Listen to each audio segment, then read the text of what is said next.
teman-teman, OJK angkat bicara akan segera tutup pinjol yang bermasalah. Assalamualaikum warahmatullahi wabarakatuh. Bagi teman-teman, semoga tetap sehat selalu, dilancarkan rezekinya dan dapat pertolongan Allah untuk bisa melunasi semua hutang-hutang pinjol teman. Amin amin ya rabbal alamin. Kali ini saya akan bahas tentang OJK yang mulai agresif, mulai aktif akan memberi sanksi kepada pinjol-pinjol nakal yang selama ini meresahkan masyarakat. Jadi mohon simak video sampai habis ya teman.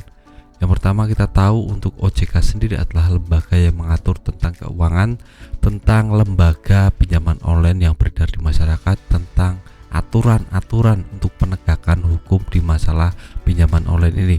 Nah, banyak sekali pinjaman online yang baru-baru ini sudah melanggar ketentuan hukum, dari yang namanya galbel lebih dari 5%, menagih secara kasar, dan banyak hal ya teman. Dan OJK menangkap aduan-aduan masyarakat tentang ini. Dan kita tahu untuk OJK juga sudah membuka yang namanya info untuk pengaduan masyarakat. Teman-teman bisa cek di deskripsi saya, ada link dari OJK, ada WA dari OJK jika teman-teman ada masalah seputar pinjaman online, terutama untuk penagihan yang kasar dan menjurus ke intimidasi. Nah, teman-teman bisa adukan di deskripsi, saya sudah buatkan link. Nah, kita bahas lagi ya teman. OJK sekarang lebih intens lagi karena banyak sekali sekarang aduan masyarakat, sudah sangat banyak sekali, dan OJK menangkap sinyal ini dan akan segera membentuk tim khusus untuk menginvestigasi pinjaman-pinjaman online yang bermasalah, terutama pinjaman online yang besar-besar seperti Akulaku, Kredivo, Shopee Paylater, EasyCash. Ini kemungkinan besar akan diinvestigasi besar-besaran oleh OJK karena banyak sekali aduan masyarakat tentang ini.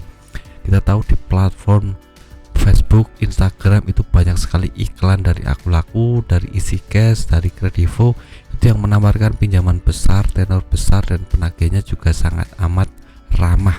Padahal untuk kenyataannya berbanding terbalik dengan seperti itu. Padahal untuk kenyataannya berbanding terbalik ya teman.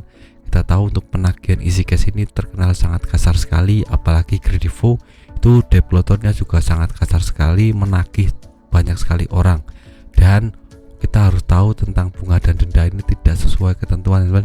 Banyak sekali orang yang mengeluhkan tentang bunga dan denda yang tidak sesuai ketentuan OJK. Nah, OJK sudah mengatur ini 0,1% bunga flat harian, tapi untuk kenyataannya kadang berlebih ya teman. Kadang bisa 0,3, 0,4, itu banyak sekali terjadi diterapkan oleh pinjaman online. Karena untuk 0,1% itu untungnya cuma sedikit sekali dari pinjaman online, jadi mungkin tidak akan bisa diterapkan pinjaman online. Kalau menerapkan ini akan rugi bandar ya teman. Nah, untuk yang lainnya kita tahu untuk jelas pinjaman online ini sekarang sudah menerapkan aturan yang lebih ketat tentang masalah biaya administrasi. Nah, kita tahu biaya administrasi itu lebih banyak sekali ya teman. Misalnya kita pinjam 1 juta, nanti akan kena biaya administrasi 200.000 dan potongan untuk pencairan juga ada. Nah, ini sangat membebankan sekali. Jadi kita pinjam 1 juta, nanti cairnya cuma 800.000, yang 200.000 untuk potongan macam-macam ya teman. Nah, ini bisa menjadi indikasi kuat tentang pelanggaran ini karena biaya administrasi itu tidak diatur OJK. Jadi untuk pinjaman online bisa sewenang-wenang melakukan ini, dan biasanya akan banyak sekali orang yang kena ini. Misalnya kita cairkan 5 juta, nanti cairnya cuma 3.600.000, 400-nya buat biaya administrasi lah, buat biaya apalah. Itu jelas sangat merugikan kita ya teman. Jadi banyak sekali aduan masyarakat tentang ini, tentang pencairan yang tidak sesuai dengan iklan, dan OJK sudah menginvestigasi banyak sekali pinjaman online. Nah, kita tahu untuk sekarang yang sedang diawasi besar-besaran adalah EasyCash ya teman. Karena EasyCash ini platform pinjaman yang mulai nakal sekali. Di iklannya juga sangat masif sekali, banyak sekali di Facebook, Instagram, dan semuanya tidak sesuai kenyataan. Jadi ke depan akan ada yang namanya investigasi besar-besaran, dan kalau umpamanya terbukti melanggar, maka akan kena yang namanya sanksi administrasi. Untuk pertama, kalau sudah kena sanksi administrasi, biasanya akan kena yang namanya sanksi PTU, pembatasan untuk kegiatan usaha. Ini misalnya untuk pencairannya di stop dulu, untuk pendaftarannya di stop dulu, seperti kasus Akulaku kemarin teman. Jadi tidak bisa menjalankan sementara waktu. Nah, kalau ini tidak ditanggapi lebih lanjut, bisa-bisa nanti diilegalkan oleh OJK dan tidak yang namanya dikasih izin lagi untuk berusaha di Indonesia.